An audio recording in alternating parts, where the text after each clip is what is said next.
Happy Sunday. It's Georgia week, but I've slept on it. I've thought about it. This is Tennessee versus ETSU the next day. Like, share, hit that subscribe button. Thanks for all your support along the way. Good to be back with you. I took about 4 days off to do things. Come back yesterday, had my post game. I'll link that at the end if you'll check that out as well. But we'll talk a little bit about ETSU, and then we're going to move forward to next week. Because this game was it's what it should have been. It's what it should have been. I mean, let's face it. It was over before they took the field, but still yet.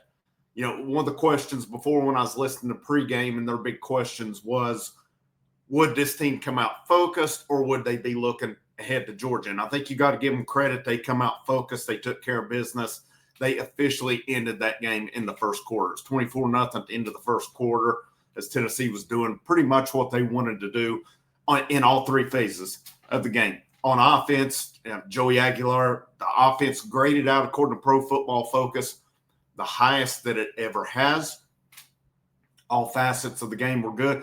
Yeah, there's a few things that need to be cleaned up. I'll talk about here in just a minute.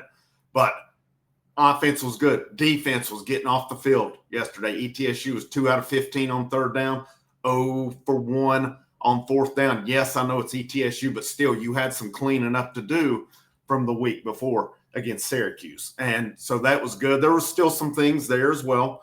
And then the punt return game. I'd said it all week long on this. I'd said it, of course, not on videos because I only did a couple on Monday.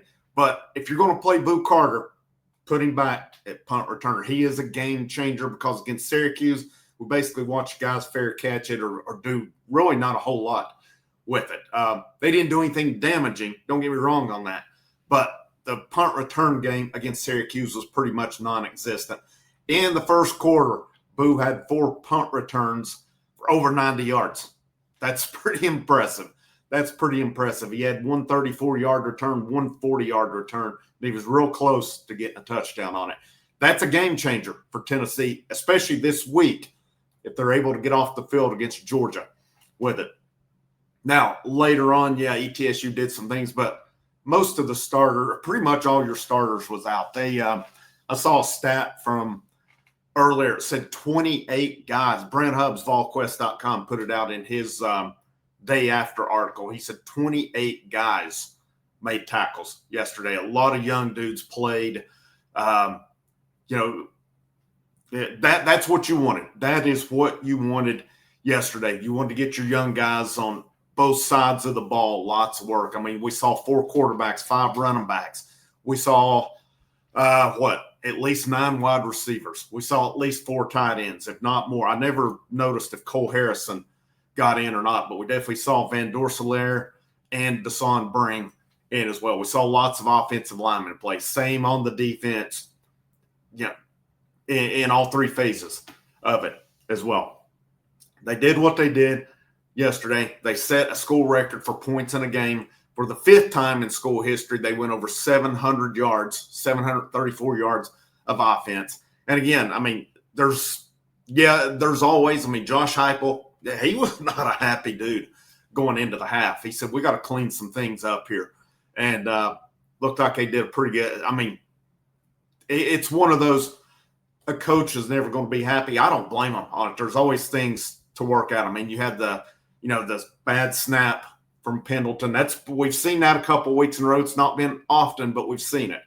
Against a team like Georgia, that could get you beat there as well. The good on it. Joey Aguilar, 5 touchdowns, no interceptions through 2 games, no sacks right now. Almost had one, and he was able to get the ball out yesterday before his knees hit the ground, and that enabled turned a potential sack into a positive gain along the way. So, I mean, you've got to be pretty happy with those numbers. They're rushing the ball really well. Yeah, I know this is not Georgia that we faced so far, but still, you got to do it no matter who you're playing against, and Tennessee has done that so far. This week's going to be a whole other animal from what they've seen so far. I'm not even trying to compare the first 2 to that one because it's just compared to Georgia, yesterday was a scrimmage. It was a glorified scrimmage.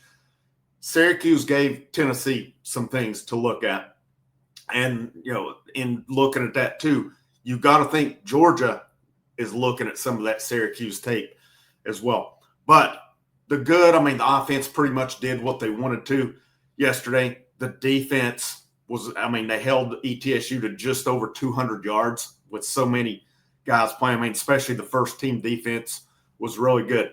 Things that could be concerning, the snap. That's something again, and part of that too, not only was the bad snap, if Aguilar falls on that ball, it's just a big loss. But he tried, I'm not sure why, but he tried to pick it up and run with it. Or maybe he was going to try to pick it up and sling it. I don't know. But in that situation, I think hopefully he learns from it, just falls on the ball if it happens again. Defense, the one thing I have a concern on was yesterday the stars, and what I mean the star position. Take the grades what you will on Pro Football Focus, but Boo Carter, Jalen McMurray did not grade out well yesterday. And, one thing that's still there is the middle of the field with it. Well, getting into that as well, the kicking game was really good. The return game was good. You got to like that going in. Middle of the field, you got to clean that up. Bad snap, you got to clean it up. What I'm curious to see this week is if David Sanders Jr. is ready to go. I'll be honest, I don't start him. I maybe bring him into sub this week. I don't think that's the ideal first game for David Sanders Jr. And Jesse Perry graded out really high yesterday at right tackle. Since you've gone with that lineup first two games, I don't mess with it this week. Now, get you a B. Yeah, I get if Sanders is good to go then. I might get him some work this week. Don't get me wrong on that. But, I have a hard time since those guys have played two games going to him. But you've got to work him in at some point. You want to keep those lines fresh, especially as we start getting into more competition, because you've got Georgia, UAB, and then what looks like a much tougher game than we maybe anticipated in Mississippi State. And we've seen those type games be an Achilles heel over the last 4 years.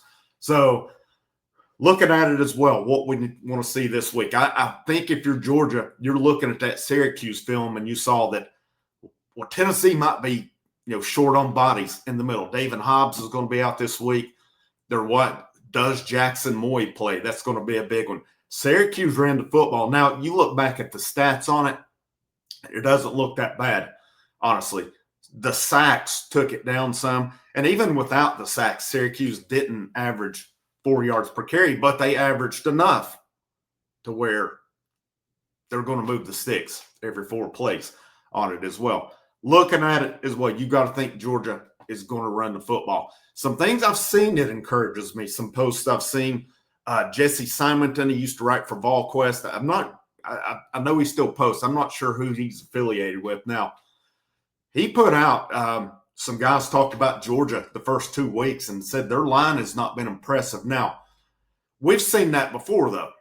I feel like last year we saw it at times where it's like maybe Tennessee can do something against this Georgia line, and Georgia stuffed them. Carson Beck hardly got breathed on last year. One thing they've said as well is Gunnar Stockton is a more hesitant guy. He's not throwing over the middle. It's basically all checkdowns for him. How will Tim Banks adjust to that this week? Does Tim Banks bring the house? Do they try to play zone? What do they go? I think you go back to last year when they played Alabama against Jalen Milroe. They didn't give him a lot of time to get comfortable in there, and it won them the football game. Let's put it that way. I don't think you can – I think you've got to bring it. We saw it last night with Michigan and Oklahoma. Michigan showed how you can kind of do some things. They were bringing pressure all night long. Tennessee's going to have to do that against Georgia. You got to – and the thing they've got to do too, man, you got to come out. You got to keep that crowd in the game. You got to keep the crowd in the game. I got to think it's going to be rowdy next week. 3:30, I think that's a good time for it. Not everybody has to wait all day long. Everybody's going to be, boozed up. They're going to be ready to go, but they've not just had to sit from 8 o'clock in the morning to almost 8 at night. 3:30 is a good time. That's a rowdy time of day. I got to think this team's bringing it, and this is Gunnar Stockton's first start on the road. How does he handle it? What can Tennessee do to give him pressure? This Georgia football team, though, if they're able to establish the run, and Stockton, I think you got to try to make Stockton beat you. If you can slow that run game down, that's a big thing for you. If you can try to make him beat you. I mean, because one thing we're looking at, Jermod McCoy, Ricky Gibson's out. Colton Hood and Ty Redmond have been excellent so far on the corners.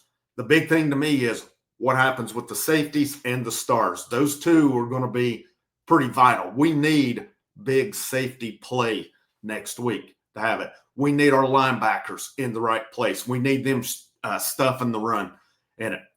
The amount of bodies, who plays in the middle, defensive tackle. You know, Dominic Bailey's going to move over some. Tyree West graded out really high yesterday. Where can he fit in there? Because last year, to me, he was one of Tennessee's better defensive linemen, and on what was a really good defensive line. Fact that he showed up yesterday. Jordan Ross. We're going to need all these guys next week. I don't expect any kind of shootout next week, but can Tennessee, what will this offense do against a team like Georgia? That's going to be the key.